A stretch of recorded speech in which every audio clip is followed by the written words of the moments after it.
Hello everyone and welcome. In this video I'm going to walk you through how to redeem a code in Epic Games. Now to redeem a code in Epic Games, you simply from your preferred browser search bar type in epicgames.com and then to bring you to this page after signing in with your credentials.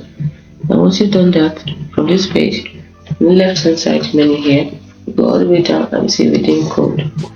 And then redeem your code, now enter the product code to redeem it. Here's an example of a product code. You enter your code. Once you click on redeem, you can find your code from your email, which is where you can from a confirmation email that's sent to you, or from the box on manual to find your product code. It's as simple as that. Make sure that you put in the right codes, and the codes are case sensitive, so be careful when doing this. Double check the code, including the hyphens or any special character. Check for errors if you're trying to redeem a code and it doesn't work out.